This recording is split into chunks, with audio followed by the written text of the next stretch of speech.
Lihat ke kamera.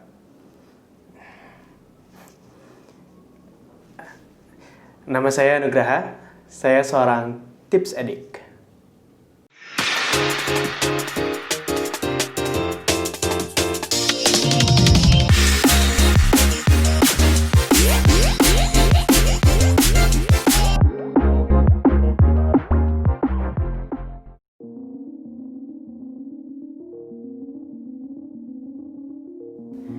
Pada saat itu, saya sedang jadi anak training di salah satu restoran. Senior saya bilang, ketika dia mengantongi tips, dan saya melihatnya, dia bilang jangan kasih tahu siapa-siapa. Jangan masukkan tips itu ke dalam tips jar.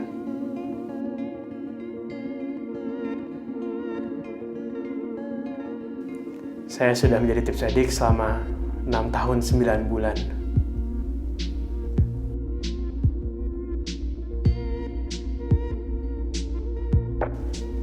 Sebuah euforia yang tidak bisa tergantikan rasanya.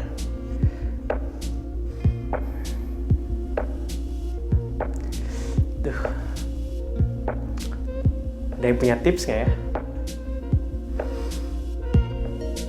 Ada yang mau saya bantu nggak supaya saya dapat tips? Ini waktu itu saya pakai uang begitu. Segini-gini aja, uang tips.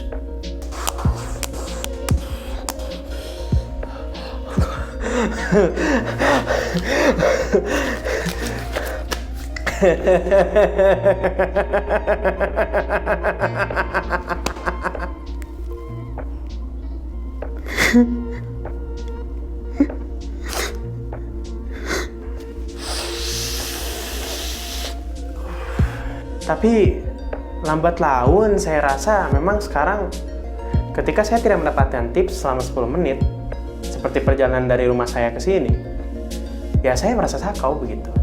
Saya selalu menolong orang, saya selalu membantu teman-teman saya dengan harapan mereka memberikan tips kepada saya.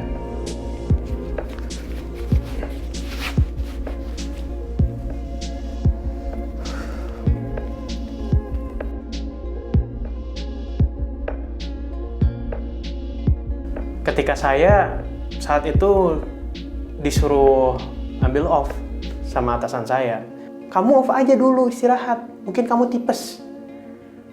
Bapak sebenarnya tahu masalah saya, cukup hilangkan E-nya aja pak, jadi tips, bukan tipes. Pengalaman yang buruk itu balik lagi, jadi ketika saya ngambil off tadi, saya berwisata, masuk ke dalam sebuah restoran, saya sadar saya tidak akan mendapatkan tips. Sementara pelayannya mendapatkan tips. Saya waktu itu langsung memberikan uang juga, tapi kepada diri saya sendiri. Jadi saya bertamu dan memberikan tips kepada diri saya sendiri karena telah menjadi tamu.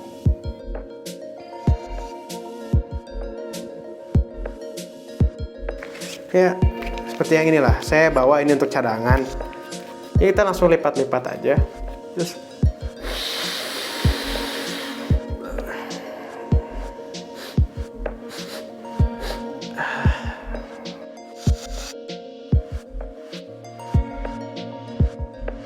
nah ini memang itu tergantung ke pribadi masing-masing kembali ya. Saya rasa kalau saya sih bersama inner circle saya itu ada pencuri tips, kemudian bandar tips. Kami justru menyimpan atau dimasukkan ke dalam toples tips jar tapi milik kami sendiri, yaitu dikoleksi begitu. Ketika sudah 3-4 bulan begitu ya sudah ada proses fermentasi, bisa kami jual ulang. Itu jadi tips fermentasi.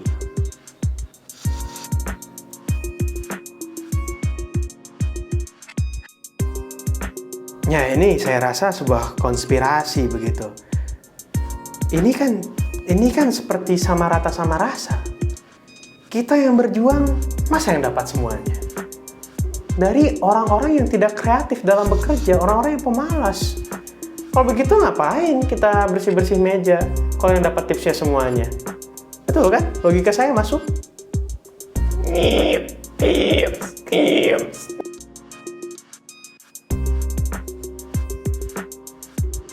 Dukung hashtag legalisasi penggunaan tips. Supaya kita bersama-sama ini bisa melegalisasi tips begitu. Tidak untuk disebarluaskan. Tips jika disebarluaskan ya menjadi bandar tips. Siapa bandar tips? Customer. Customer yang memberikan kita tips. Kita apakah pernah minta? Tidak awalnya.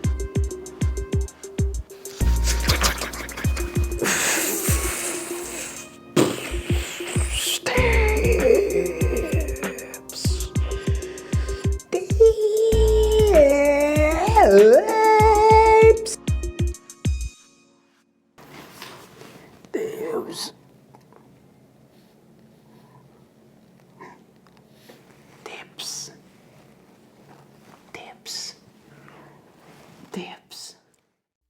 Halo, bergabung kembali bersama kami, The Lazy Hotelier. Tips merupakan hal yang menggiurkan apabila Anda bekerja di hotel atau restoran atau dunia hospitality lainnya. Namun, tips bisa saja memberikan dampak buruk. Saya pernah punya kenalan, tidak mau pindah departemen, bahkan tidak mau naik jabatan karena dianggapnya posisi di departemen yang baru atau jabatan yang baru minim tips. Biasanya, tips paling sering didapat itu dari concierge, room service, restoran service, dan masih banyak lagi. Yang perlu kita ingat di sini, memang kemungkinan besar, benar, tamu memberikan tips karena puas terhadap layanan dari kita. Tapi, kepuasan layanan itu tidak akan terjadi apabila bukan karena teamwork. Betul Anda yang melayani, tapi makanan yang bikinkan siapa? Kemungkinan besar, back area atau kitchen. Kemungkinan besar yang menjaga area kebersihan hotel adalah bagian public area. Setidaknya, cobalah untuk berbagi sedikit dari apa yang Anda dapatkan. Karena apa yang Anda peroleh merupakan hasil kerjasama tim. Tapi mungkin teman-teman punya pengalaman berbeda mengenai tips. Boleh dong ditulis di kolom komentar sehingga kita bisa saling berbagi dan menambah wawasan. Sekian dari kita, The Lazy Hotelier. Kita ketemu lagi di video berikutnya.